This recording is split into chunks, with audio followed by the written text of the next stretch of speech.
Hey, everybody, it's Sam here from Samp&Chance. I am running solo tonight, or this afternoon. First and foremost, happy Mother's Day to all the mothers around the world. I hope you're getting spoiled. I hope the flowers. I hope you're getting everything you guys want. Without you, ladies, none of us would be here, literally, physically. That's just the way it is, man.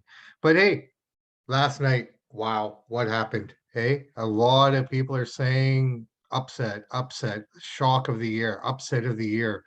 Yeah, it was an upset, but I don't think it was upset of the year. And, I don't see why most of the headlines are reading that way. Um, I think everyone knew that Bivol had a chance coming into this. He was the bigger man. He had 4 inches on him in height. He had 2 inches on him in reach. Canelo lost. Plain and simple. He got outboxed, and Canelo showed his frustration, I feel, and I think that just kind of led to it. And as we kind of get into this now a little bit here, you'll start to see what I'm saying here. Right from the get-go, Bivol believed in himself, like this whole week. You could see it in the press conferences, at the weigh-ins, at the interviews that he just kind of did along the way.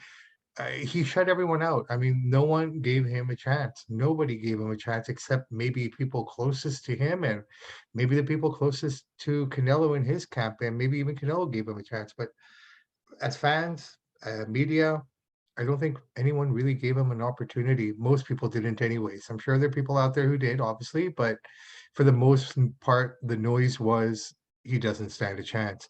And I think Dimitri Bivol did a great job of handling that and not buying into that pressure in any way or that public perception and sticking to what he believes in. And you know what? Honestly, I think that's a great lesson to be learned for everybody and anyone in life. Believe in yourself, man. Prime example of it right here. Do not listen to the negative.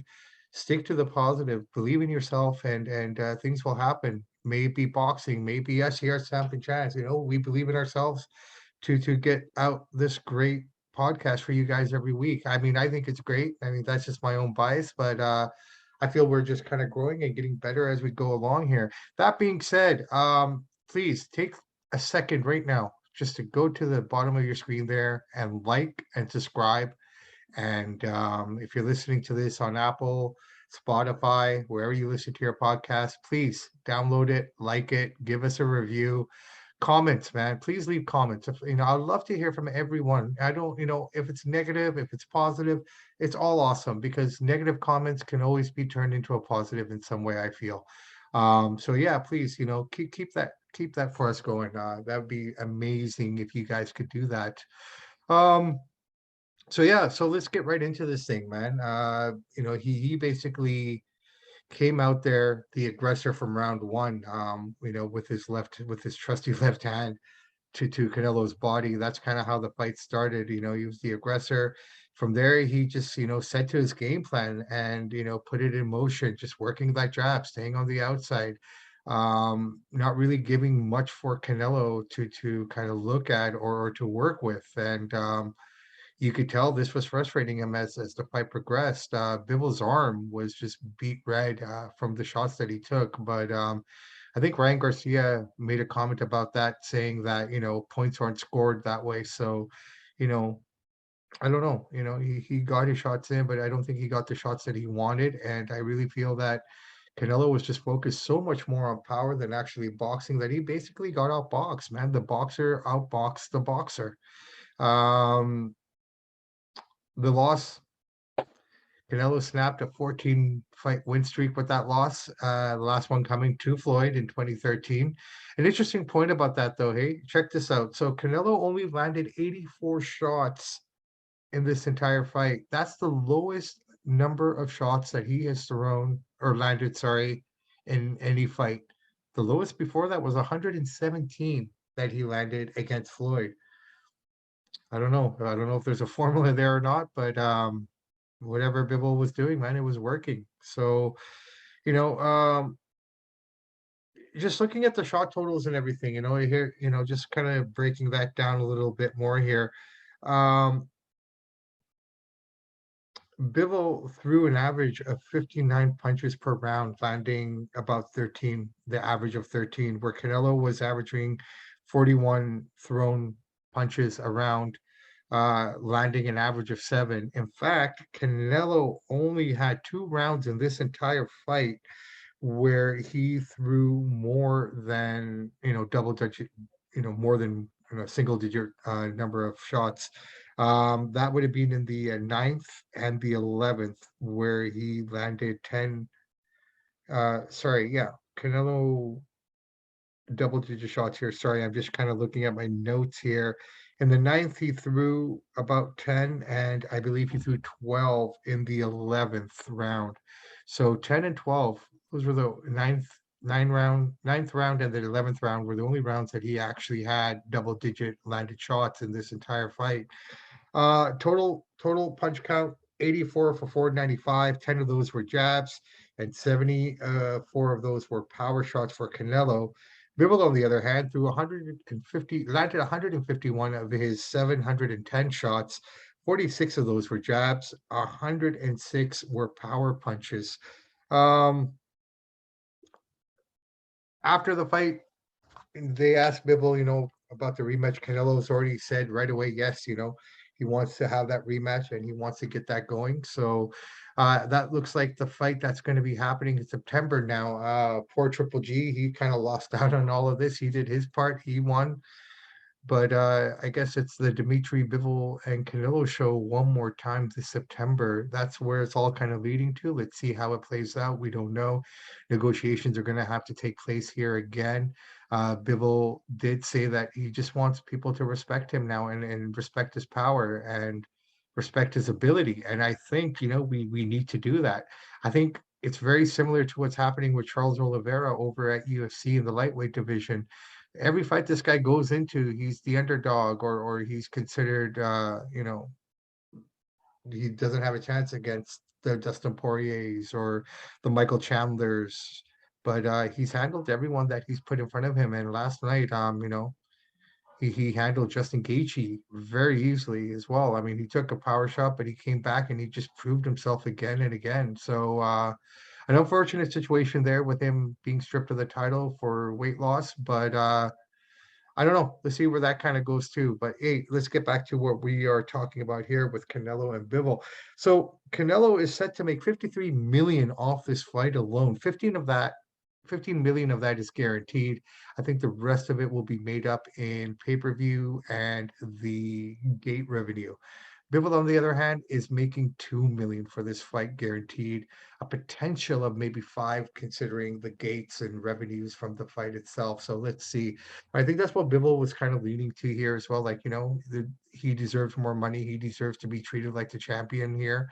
Even with the walkouts last night, it was the Canelo show. Obviously, champion came out first, and Canelo came out with the pageantry, which is what it's supposed to be. It's Cinco de Mayo weekend.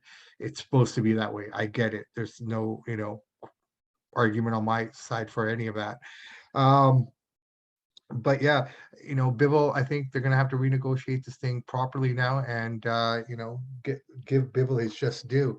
I mean, this is his biggest payday ever, considering the last 2 fights that he had against Craig Richards and Umar Salaman. He made about 500,000 off of those 2 fights alone. So, I think it all comes down to respect for him now and what he truly deserves. And I think he proved himself here. He proved to be the better boxer on the night. He stuck to his game plan. He did everything that he was supposed to. He worked his jab. He kept him on the outside, and he frustrated Canelo a lot. When asked if Canelo hurt him, he said yes, absolutely. He did feel his power, but I mean, I think the one thing that may be lost here on a lot of people, and then maybe realizing it now as well. Like, yes, Canelo was powerful, but he is going up against, a guy that could probably handle that kind of power. I mean, the more you go up in weight, the stronger the guys get. So, Canelo's power probably did affect him, obviously, but it wasn't that kind of power that, a Billy Joe Saunders felt or a Caleb Pap felt or whatnot. Like, where most of these other fights that he had before, for the majority of the fact these guys brought one element into the ring that he had to kind of be wary of, or kind of gauge and kind of figure out, and he's been really successful at it. In this particular fight, I think Bivol brought multiple tools to the ring, and Canelo had the game plan. I think he knew what he wanted to do with most of his shots being at the body. He really didn't affect the arms. He just kind of worked that body as best as he could, which I thought would be his game plan. Just work the body, make it soft, weaken him, and kind of come in and do his thing. But he couldn't do it. He couldn't do it. He couldn't get it done. And that frustration started to set in. Canelo definitely looked worse for wear for that fight. I mean, getting all those shots, his face was kind of bruised up. But I think for the most part, both guys pretty much came out of that fight unscathed without, the marks on Bivol's arm. His face looked fine. I couldn't see any marks on it at all. But yeah, no, an exciting fight. The crowd was great. It's an unfortunate situation. For the pro Canelo crowd, obviously, Cinco de Mayo weekend. But I haven't really heard of anything happening after the fight, or anything negative coming out of that fight at all for them. Canelo did accept the defeat, which is really cool. I was really happy to see him do that. He basically said, "This is boxing. This is how it goes. You win, you lose." And tonight he lost, and he accepted that loss, and he realized, that he wasn't up for that. He couldn't get it done. And I think a lot of respect goes to Bivol for silencing a lot of the critics and silencing a lot of the people that didn't think he could. He said that he took a lot from watching his fight against Kovalev, but I think when Canelo did fight Kovalev, he was an older man. He was kind of diminished in his skill set, and he did have the right idea as he started that fight with working from the outside and using the jab and using the distance and whatnot, and it worked for a while. But I guess him being older and time just kind of catching up with him, it just kind of played out the way it did. And I think a lot of fans based this particular encounter at 175 to be similar base to that. And he came in against a guy who's in his prime and same age, everything. So really, I don't see what the surprise is. I come back to that again because I just reading the headlines this morning and late last night as they were coming out, shocking defeat, upset of the year, as I started this off with. And I really don't think it was an upset. I really don't. I mean, yes, it was an upset in the sense that Canelo lost, and you don't expect to see that, but the guy he lost to had every right in beating him. There was no reason for anyone to doubt him. If he lost, okay, fine, you can accept that, but being shocked and calling it upset of the year, from one perspective, I can understand it just because of the name and who he is. But at the end of the day, from a boxing standpoint, I don't think it was an upset. I think the right man won, and I think this is going to set up for September now. Something really interesting here. So this is a matchroom thing. This is all Eddie Hearns. Amanda Serrano tweeted earlier today, which I thought was kind of cool, and I don't know if it's a possibility, but what you could possibly look at is a night of rematches with Katie Taylor and Serrano in one fight and having Bivol and Canelo in another. That would be a massive card. Can you imagine that? That could actually be held at Allegiant Stadium in Vegas, I would think. I mean, if those two girls are selling out Madison Square Garden, Canelo and Bivol, selling out. I don't know if it was a sellout or not, but I mean, it was close to a sellout. It had to have been for the fight last night. You put those two fights together and you throw in a nice little undercard under that, I think you could potentially sell out a Legion for this. I don't know. Just saying, something to think about. But yeah, that's basically what I have for you guys right now. It's just a quick hit. I just wanted to get something out here to the fans, just to talk about this a little bit. Share your comments down below. Let me know what you guys thought of the fight, or how you thought it played out, and if I'm wrong in anything. Educate me. Let me learn as well from you guys. That's the beauty of this. I get to talk and share my opinions, and sometimes they're right, sometimes they're wrong, but I need you guys to kind of interact with us and let us know what's going on. Missing Mr. Chance Michaels, probably he's been busy today with Mother's Day stuff and whatnot. So a big shout out to Brother Chance, who was very happy with the outcome of this fight. This is what he wanted. My heart wanted this too, but my logic was telling me something else.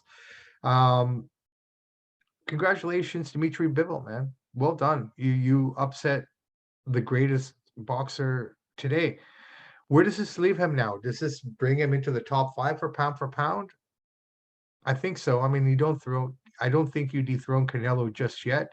I think he's still the best fighter in the world. He just met up with a guy that was bigger, stronger, and well, I don't know if he was stronger, but he was bigger and he had an amazing skill set. I think that's fair. And you know what? Respect to Canelo for taking the fight. I mean, it's not every fight's going to be a cakewalk. This was probably his toughest challenge, in my opinion, since Triple G. And he came out on the other side of it, and he's handled it in stride. He's been worthy worthy of it all in terms of how he's handled it with the respect and whatnot, not making any excuses.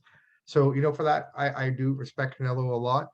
Um, you know, I hope that this fight gets done, and I really hope that Bivol gets his due this time. I hope he gets his respect that he's asking for. And I think he's earned it. I think he deserves it. I think he deserved it from before. I think he earned it from before. But sometimes you gotta be on a stage of this magnitude to actually earn it and get it from everyone. So to the Canelo fans out there, I'm sorry. I hope this didn't spoil your Cinco de Mayo weekend. I hope everyone enjoyed the fight and had a good night. The undercard was really good too. Shakram, he put on a great fight there as well. So, he's someone to look out for in the welterweight division. Montana Love, he looked really good as well. So that was kind of cool to kind of see. Sorry about that. Had a cough here.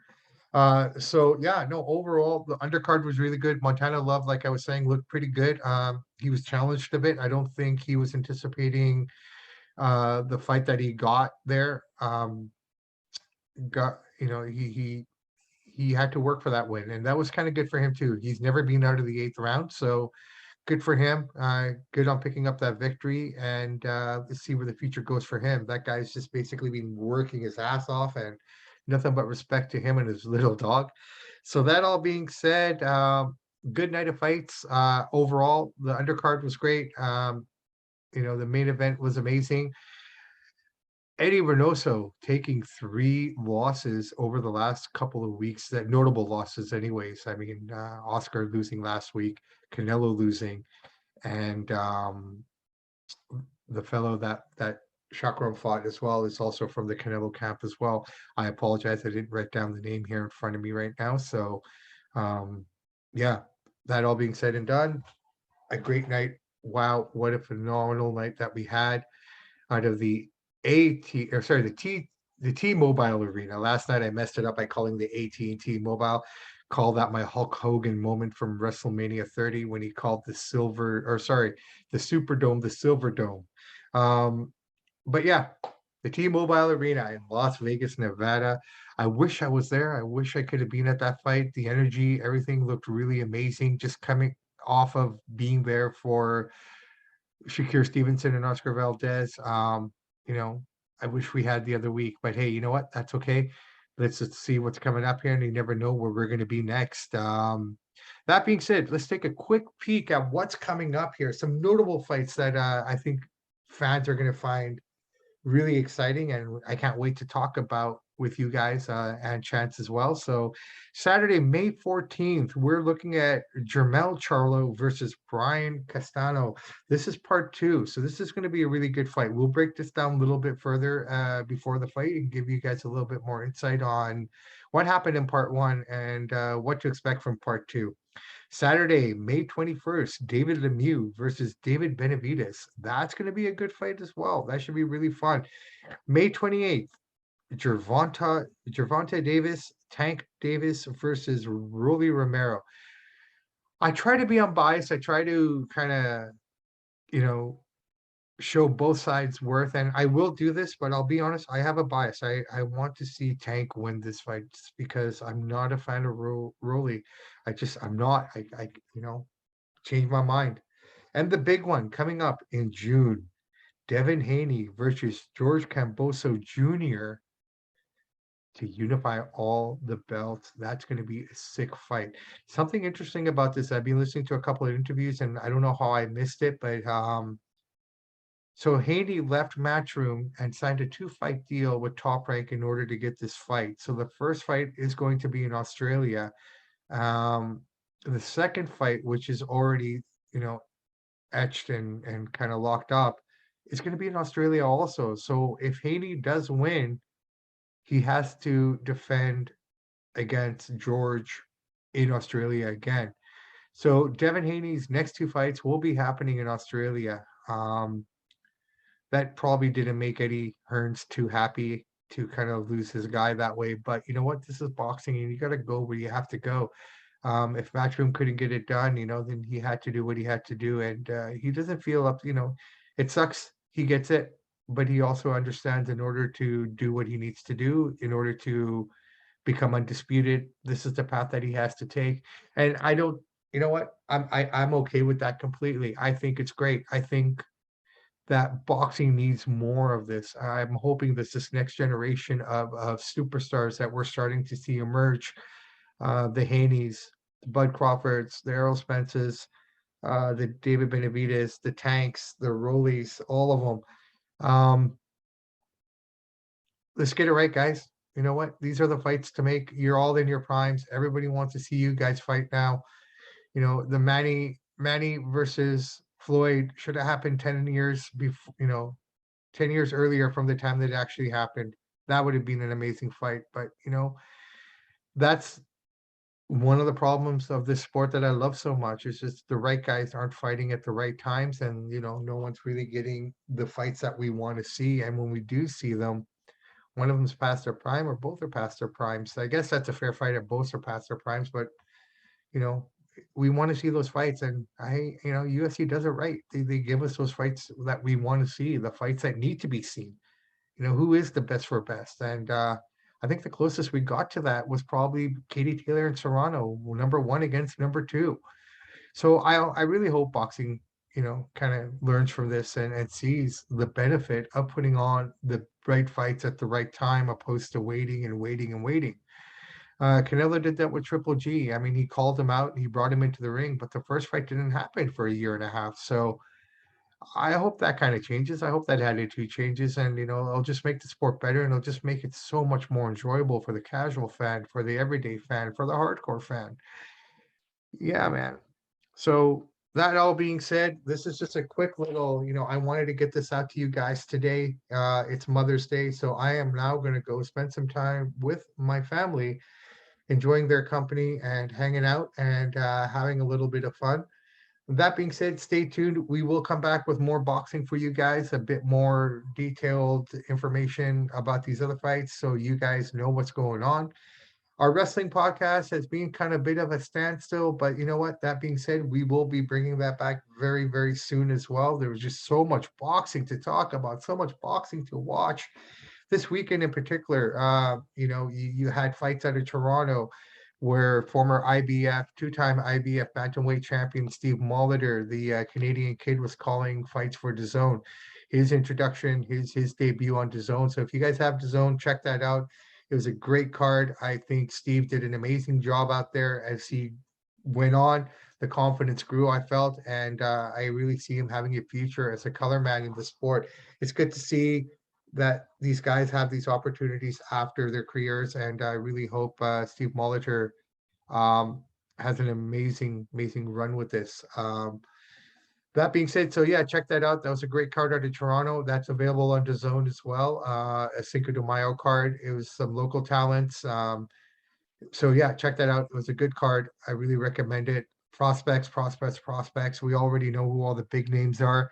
At Samp&Chance, I and Chance want to make sure you guys know who the up and comers are as well, so we know where everyone is and who's coming and who's going. And yeah, we're going to keep doing that for you guys. So that all being said, my name is Bobby Sampson. I really want to take this opportunity to say thank you to all of you for supporting us in any way that you can, in all the ways that you have.